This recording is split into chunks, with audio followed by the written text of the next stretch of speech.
Brought to you by Agilus Diagnostics.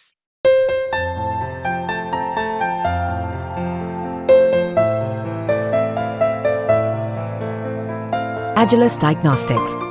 बहुसंख्य जनता देवेंद्र फडणवीस यांना खलनायक मानते, त्याला जबाबदार ते स्वतः. कपट कारस्थानाचं राजकारण, दळभद्री राजकारण, महाराष्ट्राला कलंकित करण्याचं राजकारण त्यांच्या नेतृत्वाखाली झाल्यामुळे आणि जी घाण आहे फडणवीस आणि त्यांच्या लोकांनी निर्माण केलेली ती आम्हाला स्वच्छ करावी लागेल. देवेंद्र फडणवीस बरं का, ही राजकारणातली पावसाळ्यात उगवलेला छत्री आहे.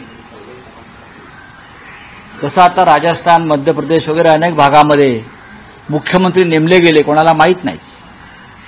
तसंच त्या काळामध्ये देवेंद्र फडणवीस यांना मुख्यमंत्रीपदी अनेक अनुभवी नेत्यांना डावलून केल्यामुळे देवेंद्र फडणवीस महाराष्ट्राला माहीत झाले.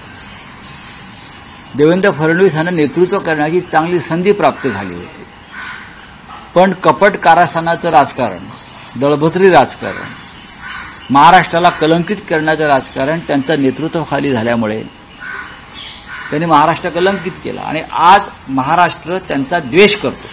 या राज्याची जनता, या राज्याची बहुसंख्य जनता देवेंद्र फडणवीस यांना खलनायक मानते, त्याला जबाबदार ते स्वतः. एक उत्तम संधी त्यांनी नेतृत्व करण्याची गमावली. भारतीय जनता पक्षानं या महाराष्ट्राचं जेवढं नुकसान केलेलं आहे त्यांच्या कपट नीतीनं, ते भरून येणं सोपं नाही. त्यासाठी महाराष्ट्रामध्ये आम्हाला पुन्हा सत्तेवर यावं लागेल आणि जी घाण आहे फडणवीस आणि त्यांच्या लोकांनी निर्माण केलेली ती आम्हाला स्वच्छ करावी लागेल. आणि या राज्याची जनतेनं आम्हाला लोकसभेला आशीर्वाद दिला आणि या राज्याची जनता आम्हाला विधानसभेलाही आशीर्वाद देईल. देवेंद्र फडणवीस यांच्याविषयी इतकंच सांगेन, त्यांनी सत्तेचा गैरवापर केला.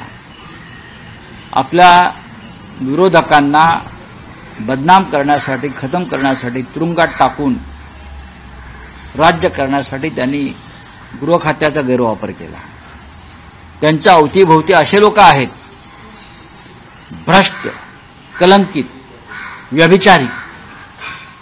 चांगला गृहमंत्री असता तर त्यांनी 5 मिनिटात अर्ध मंत्रिमंडळ तुरुंगात टाकलं असतं. इतके भ्रष्ट लोक त्यांच्या मंत्रिमंडळामध्ये आहेत, पण त्यांच्या सोबतीनं ते राज्य करतायत.